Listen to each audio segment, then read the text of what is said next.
हम्म, कोई मखमल वाला चादर तान के सोए, कोई किस्मत अपनी कारी जान के रोए।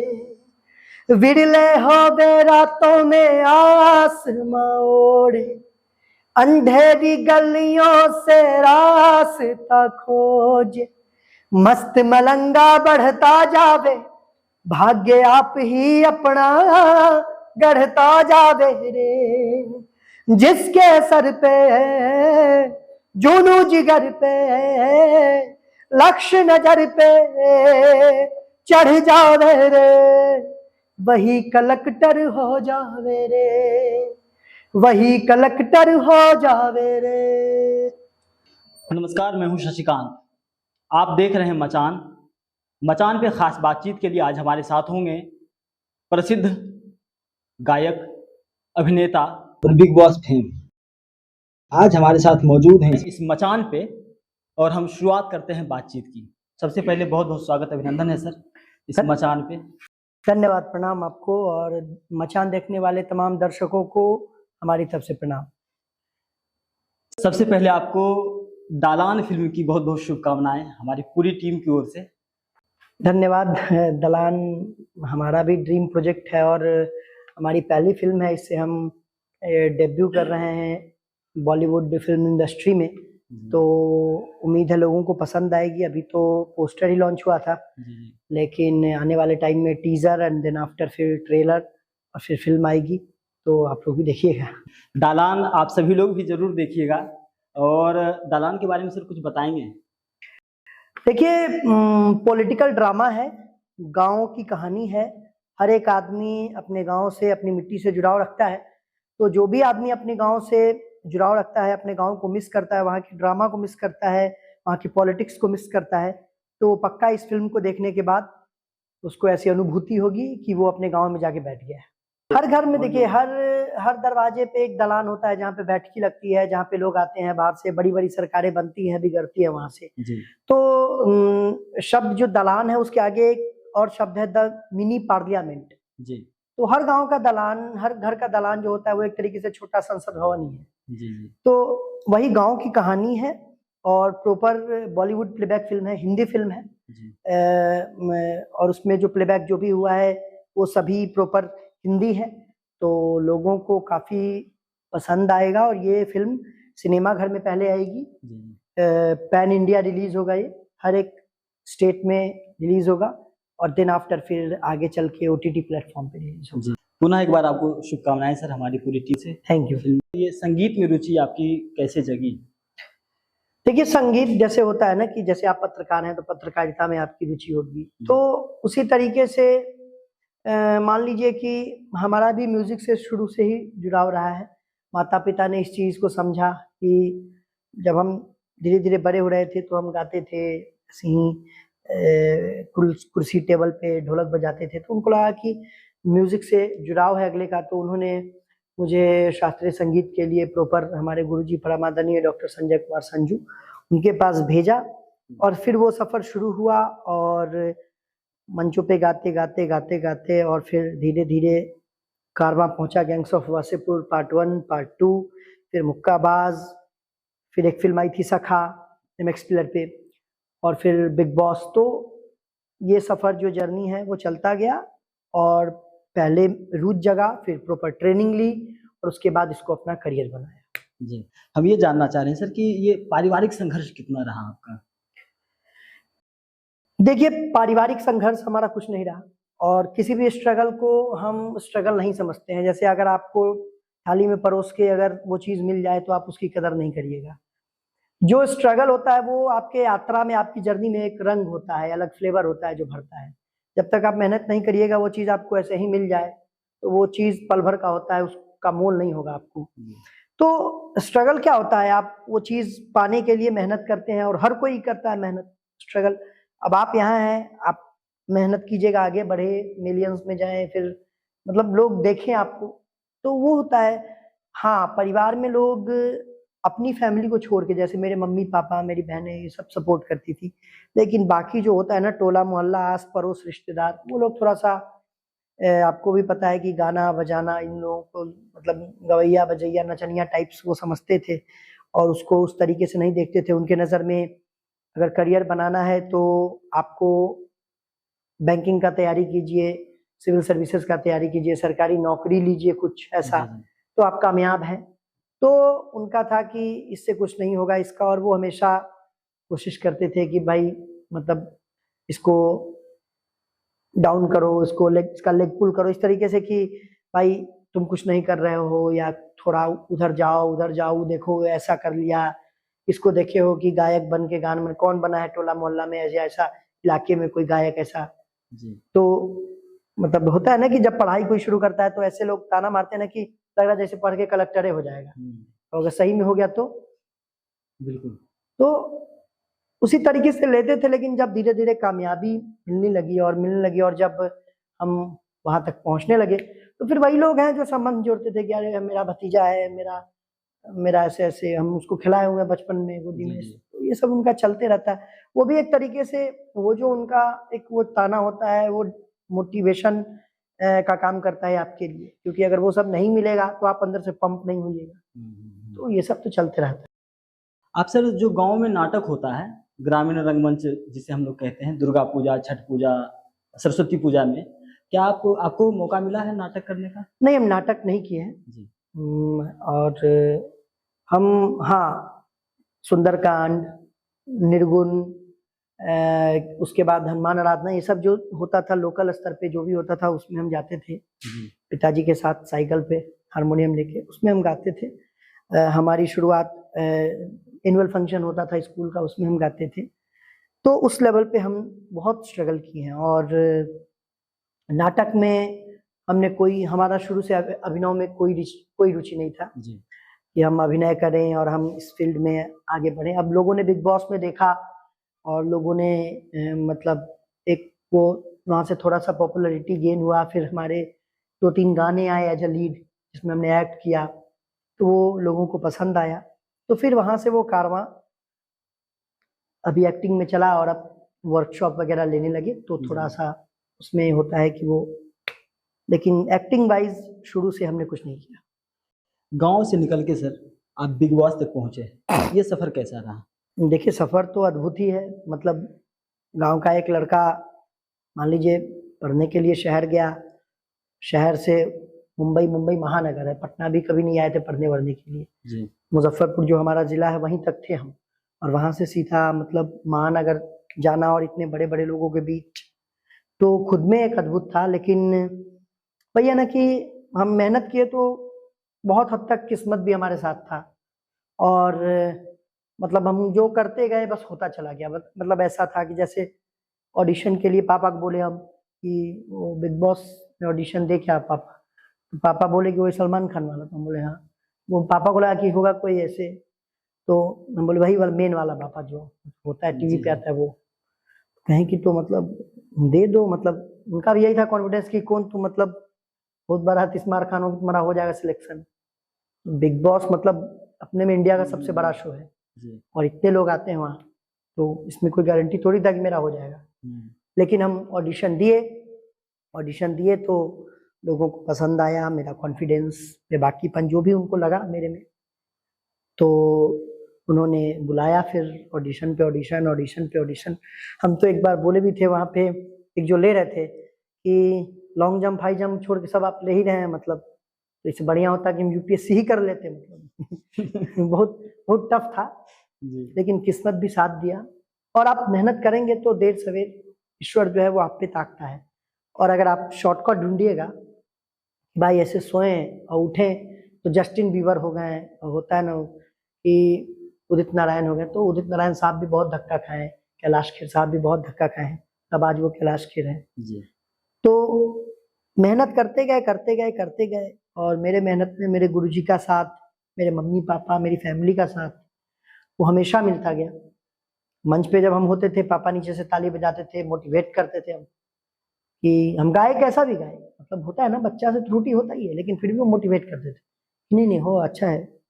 बहुत बार ऐसा भी होता था कि मंच के नीचे रहते थे हम, मौका नहीं मिलता था हमको, रात रात भर खड़े रहते थे, जैसे कि देखिए ये सारी चीजें, एक होता है ना कि ये सारी चीजें बहुत आदमी बनावटी बनाता है कि भाई हम वहां पहुंच गए हैं या थोड़ा बहुत तो अपने कहानी में एक इमोशन जोड़ देते हैं ताकि लोगों को सुन के बहुत अच्छा लगे, यार यार कितना।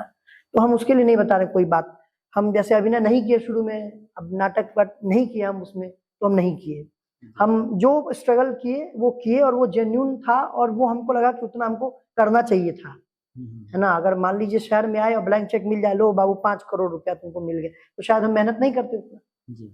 तो वो चीज था, अभाव देखे शुरू से फैमिली में। तो वो कहानी जब बिग बॉस तक पहुंची तो वही चीज हम लोगों को बताए वहां पे कि पापा पहली बार हमारे फ्लाइट पे चढ़ के वहां गए बिग बॉस में एज अ गेस्ट बन के, एज अ, वो वहाँ 5 स्टार होटल में रुके, सब लोग रुकवाया उनको। वो उसका मेन्यू कार्ड भी उनके लिए अलग था जी, खाना वाना जो देता था उन लोग का होता है सिलेबस, तो वो सब भी मतलब उनके लिए नया था। तो वो सब चीज लोगों को कनेक्ट किया वो, यार ये हमारी बीच से उठा हुआ बंदा है। और हमको किसी के सामने में भी कोई भी बात बोलने में कोई शर्म, कोई लाज, कोई ये नहीं होता है। हमको लगता है कि भाई सामने वाला अगर बहुत अमीर है तो अपने लिए है, हम अगर थोड़ा मिडिल क्लास फैमिली से आते हैं, गरीब फैमिली से बैकग्राउंड से, तो वो हम अपने लिए हैं, हम उसको दुरुस्त हम खुद करेंगे। तो जो बात जेन्यून है वो बोलो। तो वो चीजें लोगों को पसंद आई, अच्छी लगी। और कहीं ना कहीं इसलिए हम मुजफ्फरपुर के आथर गांव, जो एक बाढ़ पीड़ित इलाका है, मतलब कि ये बात हमको बोलने में कोई शर्म नहीं है कि वहाँ पे ऑलमोस्ट हर साल बाढ़ आता है, और जिस साल बाढ़ नहीं आता है उस साल लगता है कि जैसे कुछ मतलब किस्मत बढ़िया था। तो वो चीज है, लोगों को अच्छा लगा और हम फाइनलिस्ट बने। सलमान खान के साथ आपने मंच साझा किया, कैसा लग रहा था सर आपको उस समय? तो जैसा कि आपने कहा सलमान खान के साथ मंच साझा किया, तो वो तो मतलब देखिए मेरे लिए अद्भुत था, क्योंकि हम उनके बहुत बहुत बहुत बड़े फैन थे, हैं, और शायद ताउम्र रहेंगे। क्योंकि इसमें कोई ये नहीं है कि हम बिग बॉस में चले गए तो उनको हम मक्खन मार रहे हैं या चेरी मार रहे हैं कि सर हम आप ही के फैन हैं और कोई, और हम ऐसा नहीं है कुछ। हमको याद है कि जब हम 12th का एग्जाम दिए थे तो फिजिक्स केमिस्ट्री मैथ रहता है, शुरुआत में साइंस लिए थे, तो उनका किताब का जो जिल्द होता था वो सलमान खान का पोस्टर होता था, उस पर हम अपना नाम भी नहीं लिखते थे कि खराब हो जाएगा। पोस्टर खरीद के लाते थे, उसको जिल्द में लगाते थे। और उस समय अखबार में आता था झंकार, उसमें उनका फोटो वोटो आए छपे, तो वो सब पूरा एकदम अलग अलग स्टाइल में, तो याद रहता था कि ये वाला स्टाइल है, माथा पे टोपी वाला वांटेड वाला, तो ये फिजिक्स का किताब है मेरा। ऐसे हम पोस्टर से मतलब वो करते थे, घर में पूरा घर हम पोस्टर से रंगे हुए थे, ठीक है। हाँ, उससे पहचानते थे कि उस पे लिखेंगे तो खराब हो जाएगा। तो वो हमारा मतलब वो था, और वो हमको जेन्युइनली हमको बहुत पसंद। एक तो जो वो चैरिटी वगैरह करते थे और उससे भी और कनेक्ट होता था युवाओं से उनका, तो लगता था कि मतलब बहुत सिंपल डाउन टू अर्थ इंसान है। तो वैसे भी बहुत अच्छा लगता था और स्मार्ट भी लगते थे देखने में, मतलब था कि उन्हीं जैसा ऐसा होता है ना। जी। तो वो सब भी था, तो अच्छे लगते थे। और जब वहां पहुंचे हम और साथ में जब 105 दिन हम वहां रहे और सैटरडे संडे को जब वो आते थे, तो ये हमको लगता था कि भाई ये सलमान खान है, हमसे बात कर रहे हैं, सलमान खान है, हमसे मिल रहे हैं, हम इनके गले मिल रहे हैं, मेरे साथ डांस किए फिनाले के दिन। वो हम एक भाई मतलब किस्मत कुछ अच्छा होगा, उसे पता नहीं था कि बाहर क्या हो रहा होगा। हम तो चले गए टीवी में, अब फिर बाहर निकले तो पता चला कि भाई हल्का मचा हुआ इधर। तब फिर अच्छा लगा वो देख के, और ज्यादा अच्छा लगा कि पापा को लोग जानने के, अरे ये वही दीपक जो बिग बॉस में गया था, उन्हीं के बाबूजी हैं, ये टीवी में गए हुए थे, ये सब बड़ा अच्छा लगा। वो आदमी सोचता है, किसी भी फैमिली का, किसी भी बाप का बेटा, वो सोचता है कि भाई उसके पिताजी, उसकी फैमिली उसके नाम से जाने, और उसके लिए वो मेहनत करता है। तो बड़ा अच्छा लगा, मतलब सलमान खान खुद में एक इंडस्ट्री है वो जी। और उनके साथ रहना, मतलब हमको कभी यकीन नहीं था कि ऐसा कुछ हो जाएगा जी। कोई गाना सर ऑफर हुआ है उनकी फिल्म के लिए आपको? नहीं, कोई गाना ऑफर नहीं हुआ। बीच में हम जब बिग बॉस से लौटे थे तो बहुत जिसको मन सो न्यूज बना दिया एकदम, फिल्म में साथ में आ जाएंगे गाना वाना, तो ये अपना लोग करते हैं, लेकिन हमारा उनके साथ कोई गाना नहीं। मेरी अपनी ही फिल्म आ रही है, मेरा अपना सिंगल गाना आ रहा है, ठीक है। वो जी म्यूजिक या टी सीरीज से आएगा जी। तो उस तरीके से अभी मतलब हमारा जो करियर है वो चल रहा है। आगे आने वाले टाइम में वेब सीरीज वगैरह आएगा, तो बहुत अच्छे अच्छे प्रोजेक्ट्स अच्छे अच्छे लोगों के साथ, कलाकार के साथ आ रहे हैं। अभी जो हमारी फिल्म आ रही है उसमें NHD के कलाकार हैं, उम्मीद है फिल्म अच्छी होगी। तो फिर एक जो कहा जाता है बिग बॉस के बाद, आपको ही पता है कोरोना आया और बहुत सारी चीजें हुई, इंडस्ट्री पूरी तरीके से काम करना नहीं चालू हुआ था, तो फिर बहुत सारी चीजें उसके बाद अचानक से घटी। तो अब जाके जब चीजें मेरे लाइफ में भी सेटल हुई हैं और इंडस्ट्री में भी सेटल हुई है, तो बहुत अच्छी चीजें आने वाली हैं। अनुराग कश्यप से बात होती है अभी? नहीं, अनुराग कश्यप सर से बात नहीं होती हमारी। आपने उनके लिए एक गाना बनाया था। हमने उनके लिए गाना बनाया था क्योंकि कहीं न कहीं हमारे जीवन में उनका योगदान अद्भुत है और शानदार है। हमने अगर महानगर का दुनिया देखा अगर, तो उनकी वजह से देखा, क्योंकि उन्होंने ही पहली बार मुझे ब्रेक दिया था, वरना मेरे में इतना नहीं था कि हम मुंबई जाके फ़िल्म में गा लेते। लेकिन और कोई आदमी अगर आपके लिए कुछ करता है, तो उसका कर्ज़दार, एहसानमंद आपको ताउम्र रहना चाहिए। तो बात हमारी नहीं होती है, मतलब चूँकि बिग बॉस वगैरह में चले गए, तो थोड़ा-सा होता है, किसी आदमी का पसंद होता है कोई चीज़, किसी का नहीं होता है कोई चीज़। तो मेरे लिए वो बहुत बड़ी बात थी बिग बॉस। तो बात नहीं होती है, लेकिन उम्मीद है हम अपने काम से, हम अपने मेहनत से, हम लोग साथ में फिर से कुछ न कुछ करेंगे। ये ज़ीरो बजट कलाकार क्या है सर? जीरो बजट कलाकार के नाम से हम एक चैनल बनाए थे। उस चैनल में उसका एक गाना बड़ा वायरल भी हुआ था। तो हमारा ये था कि भाई बहुत सारे ऐसे कलाकार हैं जो जिनको मौका नहीं मिलता है, मंच नहीं मिलता है, तो हम उनके लिए कुछ करें। तो इसमें क्या था कि सिर्फ रॉ, अगर आपकी आवाज़ अच्छी है तो सिर्फ हारमोनियम और ढोलक पे आप गाइए। लोगों को अगर अच्छा लगेगा, लोगों को पसंद आएगा, तो लोग उसको सुनेंगे, समझेंगे, और अगर आपकी किस्मत अच्छी हुई, अच्छे ब्रेक्स मिलेंगे, और अगर आप अच्छा जेन्युइनली गाते हैं, तो हमसे जो बन पाएगा हम करेंगे, हमारे साथ गाने करेंगे या जो भी है। तो 2-3 हमने अलग-अलग कलाकारों के भी हमने मिमिक्री और गाने-वाने हमने डाले थे। बट इधर काम-वाम इतना ज़्यादा हो गया, बहुत ज़्यादा हो गया कि फिर फ्लड आया था गाँव में हमारे, तो फिर ऐसे करके थोड़ा-सा हम इस पे फ़ोकस नहीं कर पाए। लेकिन अब चीज़ें सेटल हुई हैं, तो फिर से वो चैनल जीवित होगा। आप सामाजिक कार्य में भी रुचि रखते हैं, जैसे आपने बताया कि आपके यहाँ बाढ़ अक्सर हर साल आता है, तो उसमें भी आप मदद करते हैं सर? देखिए, ये तो सबको करना चाहिए, और ये मदद करके क्या बताना कि मदद करते हैं या जो भी है, करना चाहिए सबको। सबका एक होता है, सबका एक दायित्व है जो उसको निभाना चाहिए। भाई इंसान है, अगर कोई इंसान सामने वाला, या वो तो दूसरों की मदद करता है। आप अपने घर में अगर हमको सामर्थ्य देते भगवान इतना कि हम सबकी मदद कर पाते, तो हम काश हम कर पाते, ठीक है। लेकिन मेरे पास जितना बन पाता है, जहाँ से भी पैसा फंड जो भी कलेक्ट करके, सामग्री कलेक्ट करके, खुद के सेविंग्स से पैसा लगा के, तो जो भी हम कर सकते हैं करते हैं। लेकिन हम तो कहेंगे कि ये पूरा बिहार, जितने भी लोग हैं, जहाँ पे भी बाढ़ आता है, अलग-अलग जगहों पे आता है, हर जगह ऐसे-ऐसे चीज़ें होनी चाहिए और जेन्युइन तरीके से होनी चाहिए। देखिए, हम फ़ोटो भी खींच के डालते हैं, तो हम इसलिए डालते हैं, किसी को अगर सामान दे रहे हैं, फ़ोटो खींच के डालते हैं, तो इसलिए हम नहीं डालते कि भाई देखिए अब इंटेंशन है, अब आदमी पॉजिटिव भी उसमें निकालेगा, नेगेटिव भी, है ना? तो अब हम ये सोच के डालते हैं कि भाई मेरे इंस्टाग्राम पर जो ही कुछ फॉलोअर्स हैं, मेरे फेसबुक पे फॉलोअर्स हैं, ट्विटर पे फॉलोअर्स, जो भी चैनल वाले हमको फॉलो करते हैं, न्यूज़ वाले फॉलो करते हैं, वो देखें कि भाई फलाने जगह पे ये चीज़ आया हुआ है और ये चीज़ से आप मदद कर सकते हैं, ऐसे मदद कर सकते हैं। तो हम अगर यहाँ नहीं हैं, हम मान लीजिए हम अपने स्तर से किए, तो जो हमको फैंस हों, फॉलोअर्स हों, जो हमको क्लोजली एडमायर करते हैं या सोचते हैं कि दीपक मतलब हम जुड़े हुए हैं हमसे, तो वो चीज़ वहाँ करें। हम कर रहे हैं तो वो भी करें। तो हम उनको एडमायर करने के लिए, उनको एक मैसेज देने के लिए हम वो चीज़ करते हैं, ताकि ज़्यादा से ज़्यादा लोगों तक मदद पहुँच सके। जहाँ हम नहीं है अवेलेबल, वहाँ भी वो लोग मदद करें। तो इसलिए हम डालते हैं फ़ोटो। हमारा ऐसा कुछ ये इंटेंशन नहीं होता है कि भाई हम बहुत बड़े, हम सबसे बड़े दानवीर कर्ण हैं, ठीक है? और आप लोग मतलब हमको मेरा तारीफ़ कीजिए कि भाई कितना अच्छा है, कितना काम, ये सब नहीं। हमारा एक अंदर से जुड़ाव है, क्योंकि उसी जगह वहाँ पे हमारा घर भी टूटा, वहीं पे हमारा घर भी नदी में बह गया। तो हमने अपना बचपन जहाँ गुजारा, वो घर को टूटते हुए देखा है।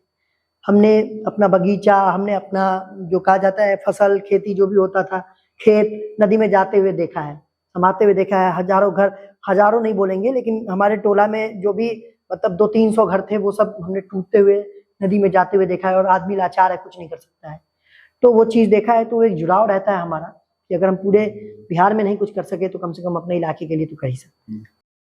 आप पारंपरिक गीत गाते हैं जी, लोकगीत भी गाते हैं, क्या आप यहाँ से कुछ गुनगुनाना चाहेंगे? बिल्कुल। देखिए, अभी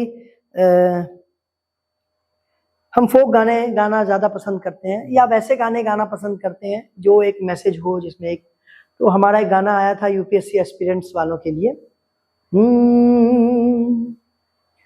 कोई मखमल वाला चादर तान के सोए, कोई किस्मत अपनी कारी जान के रोए, विरले हो बे रातों में आसमां ओढ़े, अंधेरी गलियों से रास्ता खोजे, मस्त मलंगा बढ़ता जावे, भाग्य आप ही अपना गढ़ता जावे रे, जिसके सर पे जुनू जिगर पे लक्ष्य नजर पे चढ़ जावे रे, वही कलेक्टर हो जावे रे, वही कलेक्टर हो जावे रे। बहुत सारी ऐसी गीतें हैं जो लोकगीत या पारंपरिक गीत या जो गांव में नाटक होता था पहले, ग्रामीण रंगमंच धीरे धीरे बंद हो रहा है, जी। विलुप्त होने के कगार पे है। आपको क्या लगता है कि एक कलाकार को, समाज को और सरकार की क्या भूमिका होनी चाहिए इसको बचाने में? देखिए, सबसे पहले तो समाज की भूमिका होनी चाहिए। अब आप ढोंड़ी और चोली से ऊपर नहीं उठिएगा तो काय काय बनाने जाएगा वैसा चीज, आपको ढोंड़िए दिखाएगा फिर, है ना जी। अब अभी जो यहाँ का जो ऐतिहासिक स्थल जो हो गया है, एक तरीके से हम इसको व्यंग के तौर पे बोल रहे हैं, वो देखिए कि भोजपुरी की क्या स्थिति हो गई है। ठीक है, अब लोग भी उसी को मिलियन, 100 मिलियन, 200 मिलियन दे रहा है। तो अब जो कलाकार मतलब मेहनत से अच्छा गाना गाता है उसको लोग सुन नहीं रहा है, तो वही अगर वो खराब गाना गा देता है, उसको 10 मिलियन मिल गया, उसके घर में 4 गो रोजी रोटी आ गया, तो ये सोचता ही नहीं है कि समाज में क्या असर पड़ा, असर पड़ा, ये सब तो बाद में सोच रहा है। पहले तो सोच रहा है कि भाई मरैया में रह रहा है, चूड़ा मरैया, उसको ठीक कर लेते हैं। ठीक है, अब मान लीजिए कि ढोड़ी और चोली से गा के फॉर्च्यूनर पर वो घूम रहा है, ठीक है, तो उसके लिए बढ़िया है भाई, घूम रहा है वो, तो समाज का जिम्मेदारी है ना भाई, ऐसे कलाकार, ऐसे गायकों को आप बैन कीजिए। जब आप भी वही सुन रहे हैं तो फिर ज्ञान भरा बात मत कीजिए, फिर मत कीजिए कि मत दीजिए ज्ञान। फिर क्या है, कैसा गाना गा रहा है, ऐसा वैसे गाना सुनिएगा आप भी वही गाना, और फिर उसके बाद ज्ञान का बात कीजिए, आपका रिंगटोन वही रहेगा, तो फिर बात ही वही खत्म है। जो भी चैनल ये सब बात उठाता है कि गाना ऐसा होता है वैसा आता है, वही चैनल बुला के सबको गवाता भी है। तो ये चीज हम कहेंगे कि ये समाज को उन कलाकारों को, वैसे कलाकारों को छोड़ना पड़ेगा कि जो मतलब इस तरीके की चीजें कर रहे हैं। तो हमारे हिसाब से ये गलत है, समाज की जिम्मेदारी है पहले रंगमंच हो, नाटक हो, वैसे कलाकार हो जिनके अंदर क्षमता हो वो चीज करने की, आप उनको प्रमोट कीजिए, उनके चीजों को ज्यादा सुनिए, तभी तो उनके पास मैसेज जाएगा ना कि भाई समाज सुधरा है। अब समाज है जब थेथर है, थुथुर है मेरे भाषा में, तो क्या करेगा आदमी, फिर वही गाना गाएगा भाई, कभी ढोड़ी पे गाएगा, कभी चोली पे गाएगा, अभी निंजा टेक्निक, कभी लहंगा उठा देगा रिमोट से, कभी ये करेगा, कभी वो करेगा। अब जनता भी वही सुन रहा है, एंजॉय कर रहा है भाई, तो अब समाज जब गरके में जाना चाह रहा है तो जाए। अब आपके बगल में गाना बज रहा होगा कुछ और, आपको हिम्मत नहीं होगा बंद करवाने का, तो आप ये सवाल भी क्या पूछ रहे हैं, भी नहीं पूछिए आप, फिर आपकी भी जिम्मेदारी है, आप पूरा निभाइएगा तब ना। अब बंद कमरा में सब आदमी ज्ञान देता है, यार मेरा बस चले तो हम तो ये कर दें, लेकिन जब सामने में होता है तब आदमी वहां जाता है नाचने, बंद नहीं करवाने जाता है। चीज है। नए युवा कलाकार जी जो इस फील्ड में आना चाहते हैं, संगीत से या नाटक से या सिनेमा से, जी, उनके लिए आपका क्या संदेश होगा? कोई संदेश नहीं, सबको पता है, मेहनत कीजिएगा, आगे बढ़िएगा। सबसे इसका कोई निंजा टेक्निक नहीं है, और हमको कोई ज्ञान का बात करने आता नहीं है, क्योंकि हम बहुत सीधा सपाट निकले हैं, जैसे निकले हैं वैसे ही बताएंगे। अब आप सोचेगा कि चादर बिछाया हुआ है उस पर हम हारमोनियम धर के कैसे गा दे, भाई मेरे लिए मंच काहे नहीं है, आप अभी कुछ हुए नहीं, और आपके अंदर अभी ये इतना ईगो होगा कि नहीं नहीं हमको मंच चाहिए, बैठने के लिए सोफा वाला गद्देदार कुर्सी चाहिए, प्लास्टिक की कुर्सी पे नहीं बैठेंगे, ठीक है, तो आप कुछ बने नहीं, आपको महसूस होगा कि शाहरुख खान है हम। कोई आदमी, एक वो चीज आपका व्यवहार भी होता है, वो चीज भी आपको समझना चाहिए। और यहाँ पे देखिए, जिसको आगे बढ़ना है, सिंपल सा टेक्निक है, मेहनत कीजिएगा, आगे बढ़िएगा, आपके अंदर टैलेंट होगा। अब ऑटो ट्यून से भी बहुत आदमी बढ़ जाएगा, तो वो ज्यादा दिन तक वो सर्वाइव नहीं कर पाइएगा। आपके अंदर अगर वो क्वालिटी नहीं रहेगा, आपके अंदर वो गाने का वो टेक्निक नहीं रहेगा, आप हर तरह के गाने नहीं गा पाइएगा। 2 गाना चल जाएगा आपका, नो डाउट, 1 गाना 2 गाना चल जाएगा, ठीक है, बहुत सारे कलाकार हैं, आओ सनम जाओ सनम, जिस रफ्तार से आए उसी रफ्तार से चले भी गए। तो जो मार्केट में लंबा सर्वाइव तभी कर पाएगा जिसको पकड़ होगी शास्त्रीय संगीत की, जिस पे पकड़ होगा कि हाँ वो एक गाने में ठहराव है, उसकी आवाज में एक ठहराव है, ठीक है। अब जो अपना पूरा भरोसे सिस्टम के भरोसे है तो वो क्या करेगा। तो मेहनत कीजिए, आगे बढ़िए, मेहनत कीजिएगा, आपको फल मिलेगा, ठीक है, क्योंकि हमारे बाबूजी करण जौहर, यश जौहर और धर्मा प्रोडक्शन के नहीं थे। हमारे बाबूजी भी गांव से ही थे, खेती बाड़ी करते थे, ठीक है, और हम भी एक मध्यम वर्गीय परिवार से आए हुए हैं। तो करते गए बढ़ते गए, ये नहीं सोचे कि भाई आज है कल ही कामयाब हो जाना है, या परसों कामयाब हो जाना है, या 4 दिन बाद कामयाब हो जाना है। नहीं, हमने सोचा कि भाई कभी ना कभी देर और दुरुस्त मंजिल मिलेगा। जब मिलेगा तो उसका कामयाबी का स्वाद भी आप ही चखिएगा ना। तो उसी शिद्दत से मेहनत कीजिए। और एक बात जान जाइए, हर आदमी को पता है कि हमको सिंगर बनना है तो हम उतना मेहनत कर रहे हैं कि नहीं कर रहे हैं। कोई बाहर से नहीं बताएगा, उसको अकेले में पता है। अब किसी को यूपीएससी करना है तो उसको पता है कि हम पढ़ रहे हैं कि नहीं पढ़ रहे हैं, खुद से पता है उसको। बचपन में पहले हम लोग पढ़ते थे तो टाइम देख के पढ़ते थे कि 7 बजे से लेके 9 बजे तक पढ़ना है, जब तक बाबूजी नहीं आ जाए तब तक हमको झूलते रहना ऐसे दीवार में ऐसे ऐसे करके, ठीक है। वो रहता था वो, क्योंकि बेवकूफ बना रहे थे सब कि भाई खूब पढ़ रहे हैं, तो रिजल्टवा काहे नहीं आ रहा है। आप अगर जेन्युइनली मेहनत कीजिएगा तो आपको रिजल्ट आएगा ही। मेहनत कीजिए, आगे बढ़िए, और फिर जो कामयाबी होगा वो ठोस होगा, ये ऐसे खोखला वाला नहीं होगा कि भर भरा के गिर जाइएगा। फिर आप ऐसे इतने मजबूत होइएगा कि आपका संस्कार बढ़िया रहेगा, आपका चरित्र बढ़िया रहेगा, और आप मजबूती से खड़े रहिएगा तो 5 लोगों को साथ में खड़ा कर पाइएगा। ऐसा नहीं कलाकार बनेगा कि यहाँ पे बोल दिया पीठ पीठ बात, बहुत फालतू है, ऐसा नहीं बनिएगा। अक्सर ऐसा देखा जाता है कि जो लोग गांव से निकलते हैं, एक मुकाम हासिल करते हैं, सफलता हासिल करते हैं, और उन्हें फिर अपनी ज़मीन की ओर लौटने में बहुत दिक्कतें होती हैं। इसके कई कारण हो सकते हैं उनके लिए, लेकिन आप लौट के अपनी ज़मीन पे आते हैं, यहाँ पे फूल खिला रहे हैं, आप पारंपरिक गीतों के लिए काम कर रहे हैं, लोकगीतों के लिए काम कर रहे हैं। ये प्रेरणा कहाँ से मिलती है आपको? कहना है शान फरामोश नहीं होना चाहिए आपको। जो अगर उसी मिट्टी से आप बड़े हैं, पले बड़े हैं, पहला गाना आपको आपके गाँव समाज का ही लोग सुना होगा, पहला गाना सुनने के लिए हिमेश रेशमिया नहीं आए होंगे, है ना जी। तो जब आपका गांव समाज पहला गाना आपका सुना तो आपकी जिम्मेदारी भी कुछ बनती है ना। आप अपना, हाँ नो डाउट, पैसा जीविकोपार्जन के लिए सही है, आपके खाता में पैसा रहेगा तभी आप 10 लोगों के लिए कुछ कर पाइएगा। उसके लिए आप मेहनत कीजिए। हम ये नहीं करेंगे गाँव में जाके बस जाइए, लेकिन जब मौका मिले, जब वो मिले तो अपने गाँव को जरूर लौट के आइए। पंकज त्रिपाठी साहब को देख लीजिए, मनोज वाजपेयी साहब को देख लीजिए, ठीक है। जब भी वक्त मिलता है वो अपने गाँव आते हैं, और ऐसा कोई इतना कोई व्यस्त नहीं होता है इस दुनिया में। अब सलमान खान, शाहरुख खान साहब ये लोग फ्री होते हैं, रणबीर कपूर साहब तो अपना जाते हैं अपना घूमने बाहर जहाँ जाना होता है, कहीं इंग्लैंड चले गए, कोई लंदन चले गए, कोई अमेरिका चले गए, कहीं कोई दुबई में चल गए घूमने, ठीक है। आप अगर मान लीजिए आपके पास कम में पैसा है और आपको घूमना है तो आप अपनी संस्कृति के बीच रहिए, घूमिए, गाँव समाज एक्सप्लोर कीजिए, देखिए। ऐसे क्या होगा कि जुड़ाव रहेगा, आपको हमेशा पता रहेगा कि आपका क्या औकात था, कहाँ से उठे थे, कैसे आगे बढ़े थे। सक्सेस को माथा पर चढ़ने के लिए छोड़ दीजिएगा, फिर वही है, जिस रफ्तार से उठिएगा उसी रफ्तार से खत्म हो जाएगा। गाँव हमेशा आपके अंदर, गाँव जिंदा रहना चाहिए, और गाँव के अंदर आप जिंदा रहना चाहिए। नहीं कि वहाँ चले गए, धूल देख लिए, बहुत ज्यादा धूल है, अरे भाई तुम वहीं से आगे बढ़े हो, वहीं नदी में नहा के तुम आगे बढ़े हो। हम लोग नदी का पानी भी पीते थे, अब बाहर आके कहिएगा कि नहीं हम तो अब बिस्लरी ही पीते हैं, उससे नीचे तो जा ही नहीं पा रहे, ठीक है। तो वहां से भी शुरू हुए थे, ठीक है। इतना कैजुअल भी नहीं लेना है लाइफ को, लेकिन जब जाना है तो आप बैलेंस करके चलिए। ये मचान है सर। मचान का उद्देश्य है कि लोक कलाकार और जो ग्रामीण रंगमंच के कलाकार हैं, जो गुणी कलाकार हैं, लेकिन कहीं ना कहीं समाज में खो गए हैं या लोग उन्हें भूल गए हैं, तो ऐसे कलाकारों को भी हम आने वाले दिनों में इस मंच पे आमंत्रित करेंगे, उनसे बातचीत करेंगे जी, और ये हम साझा करेंगे दर्शकों से जी। हम चाह रहे हैं कि सर आप कोई मचान से जुड़ी कोई कहानी बचपन की या ऐसा कुछ बताएं कि आपको याद आए कि अरे मचान खेतों में जो होता था, फसल जब फट जाता था, जैसे अगर मान लीजिए हम लोग का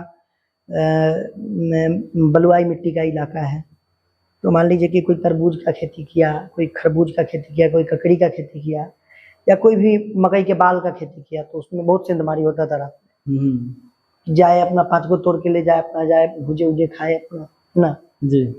तो उस समय लोग मचान बनाता था, ऐसे दोनों तरफ से ऐसे कर दे बारिश के लिए, और नीचे से 4 गो पौआ लगा दे बांस का जी, और ऊपर से चचरी बांध के, ठीक है।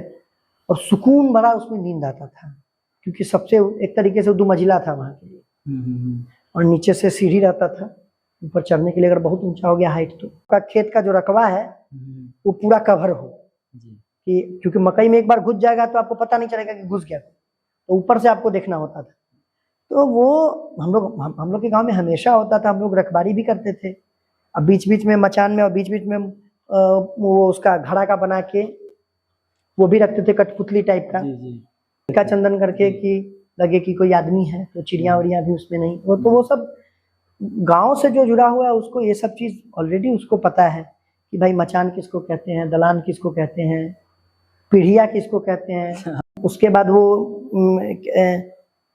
कठ घोड़ा होता था, हाँ काठ का जी जी जी गाड़ी होता था, तार का जो पेड़ होता था फल उसका 2 चक्का बना के लगा के गुरकाने वाला बनता था, बिल्कुल बिल्कुल टायर गाड़ी से खेलता था लोग, ये सब पता है।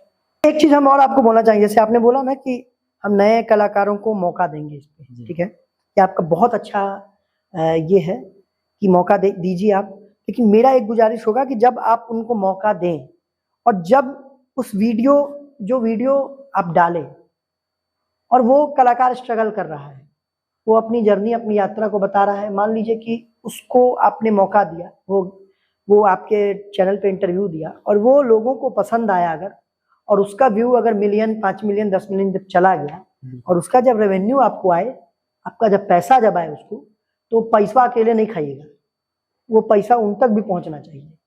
क्योंकि क्या होता है ना कि फिर वही कलाकार जो अपना अच्छा साफ सुथरा गा के, और आपने उसको प्रमोट किया कि बहुत साफ सुथरा गाते हैं ये वो, और वो चीज वहां पे गाया और वो लोगों तक पहुंचा और वो व्यूज गया, लोग कनेक्ट हुए उससे, ठीक है, नो डाउट आपका पूरा सेटअप रहता है, सब कुछ रहता है आपका, आपने इसके पीछे एक मेहनत किया है, ठीक है, लेकिन कहीं ना कहीं वो वीडियो वो जर्नी उस कलाकार की है, तो आप उसका एक पोर्शन उस कलाकार को जरूर दें, क्योंकि उससे उसका उत्साहवर्धन होगा कि भाई मतलब अभी भी इंसानियत जिंदा है।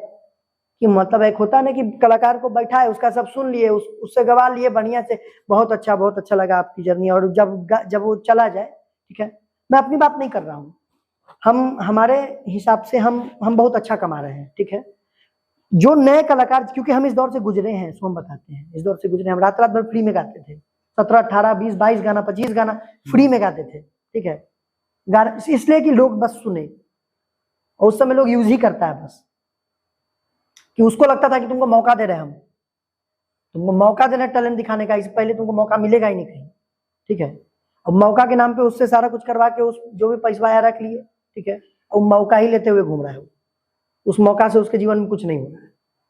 तो कम से कम एक पैसा जाएगा तो उसको मोटिवेशन होगा कि उसको पैसा जाएगा तो वो भी अपना सिंगल गाना निकाल पाएगा, वो भी अपना और लोगों तक पहुंचा पाएगा। तो ये मेरा एक रिक्वेस्ट रहेगा आपसे।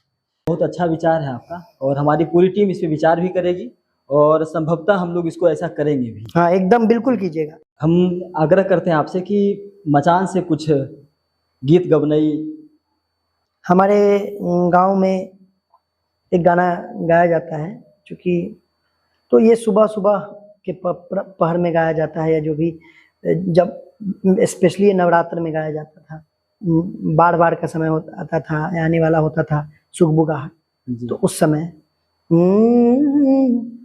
आरे पूजे माई राउआ के गौआ, पूजे माई राउआ के गौआ, चैत कुआर आषाढ़ हो, पूजे माई राउआ के गौआ मैया, चैत कुआर आषाढ़ हो, तब काहे आवेलाए मैया हमारा गाँवा में बाढ़ हो, तब काहे आवेलाए मैया हमारा गाँवा में बाढ़ हो। और इसी का एक अलग थीम है, रामे रामे रामे राम जी के हो नैया। देखिए, तो पहला गाना जो है वो बाढ़ के लिए कि पानी क्यों आ रहा है, बाढ़ क्यों आ रहा है, और ये दूसरा कि पानी क्यों नहीं आ रहा है, बरसात क्यों नहीं हो रहा है। दो थीम है, बिल्कुल। ठीक है। जरली बदरिया, जरली बदरिया, अरे जरली बदरिया ए मैया, सुखली हो पोखरिया, आ रामे रामे रामे राम जी, राम जी के हो नैया। एक आग्रह और करेंगे sir ji please, Gangs of Wasseypur का वो गीत हमनी के छोड़ी के नगरिया है बाबा। देखिए वो गाना मेरे जीवन में कुछ कर गया, वो गाना, उस गाने से जुड़ा हुआ बहुत अद्भुत फीलिंग है हमारी।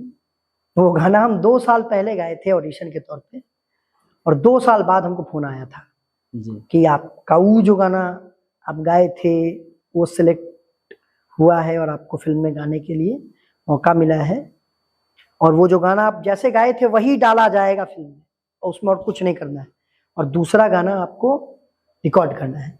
तो वो जो गाना था बड़ा फोक है वो, अरे हमनी के छोड़ी के नगरिया बाबा, हमनी के छोड़ी के नगरिया बाबा, किया रे बाबा सगरो हो गई ले अन्हार, कवने बनवा माई गईली हो, अरे कैसा हुए बाबा हमारा भाई से मिला, सहारो तू जाके हमरो राजा सुना दा, छोटा का के छोटे बा उमिरिया बाबा हो, किया रे बाबा करेला है दीपक का पुकार, कवने बनवा माई गईली हो। इससे जुड़ी एक कहानी मैं बताऊं सर आपको। जी मध्य प्रदेश नाट्य विद्यालय से हम पास आउट हैं। जितने भी कलाकार हैं हम लोग सब रंगकर्मी हैं। कुछ आप भी सुनाइए। पहले वो कहानी मैं बताऊं सर। बताइए। मध्य प्रदेश नाट्य विद्यालय में जब हम लोग थे जी तो उस समय आपकी फिल्म 2013-14 बैच में हम लोग थे, ठीक, और आपकी फिल्म रिलीज हो चुकी थी। हाँ 2012 में। जी। और ऐसे हम लोग हॉस्टल में थे तो ये गाना कहीं सुनाई पड़ा, तो किसी ने कहा कि अरे नवाज सर की एक फिल्म आई है, उसमें मनोज बाजपेयी हैं, बहुत बढ़िया गाना है। तो हम लोग करे क्या है उसमें, कहा क्या गाना है, तो ये हमने की छोड़ी के नगरिया जो है मुझे पूरे बैच को पसंद था। और उसमें एक एक्टिंग एक्सरसाइज होती है। कन्हैया लाल के अथवास हमारे टीचर हुआ करते थे, आलोक चटर्जी जो इरफान खान के बैच में थे, जी जी, तो वो हमारे एक्टिंग एचओडी हुआ करते हैं। अच्छा। तो उन्होंने एक एक्सरसाइज दिया था कि आपको किसी चीज़ को सोचना है, डेवलप करना है, किसी भी प्रॉप्स या चीज़ों को लेके। तो मैंने इसी गाने पे इम्प्रोवाइजेशन किया था एक्टिंग को लेके। वाह। पूरा सीन मैंने क्रिएट किया था एक घड़ा लेके। उस समय मैंने फिल्म नहीं देखी थी, जो इमेज था गाने का, जो इमेज है, और वो पूरा भाव विभोर करने वाला था, लोगों को बहुत पसंद आया था। और तब से कई बार मेरा पूरा बैच और हम लोग सुनते रहे। एक सर हमारे गुरुजी संजय उपाध्याय जी का एक नाटक है विदेशिया, हाँ बहुत चर्चित है, उसका एक बहुत चर्चित गाना है, वो मुझे पसंद है। मैं ए सजनी रे, ए सजनी रे, ए सजनी, ए सजनी रे, सजनी रे, सजनी, ए सजनी रे, सजनी रे, सजनी, पियवा गइल कलकतवा ए सजनी, पियवा गइल कलकतवा ए सजनी। गोरवा में जूता नहीं खे सिरवा पे छातवा, गोरवा में जूता नहीं खे सिरवा पे छातवा, गोरवा में जूता नहीं खे, गोरवा में जूता नहीं खे सिरवा पे छातवा ए सजनी, कैसे चली है रहतवा ए सजनी, वाह, कैसे चली है रहतवा ए सजनी। बहुत अच्छा लगा कि आपने अपना महत्वपूर्ण समय दिया हमारी टीम के लिए। हमको अभी और अच्छा लगा कि मतलब एक तरीके से ये इंटरव्यूअर और एक कलाकार ने, एक तरीके से कलाकार और कलाकार का मिलन था बातचीत, और जी। बातचीत था, और हमको बहुत अच्छा लगा, और हमारी शुभकामनाएं आपको भी है, ठीक है। शुक्रिया और मतलब बाद बाकी हम लोग जुड़े ही हुए हैं। जी। अब हमको पता चला आप कलाकार हैं, पीएचडी से पास आउट हैं। जी। पुनः हमारी टीम की ओर से आभार सर, थैंक यू। और पुनः आपकी फिल्म के लिए आपको और आगे के कैरियर के लिए भी आपको बहुत बहुत शुभकामनाएं।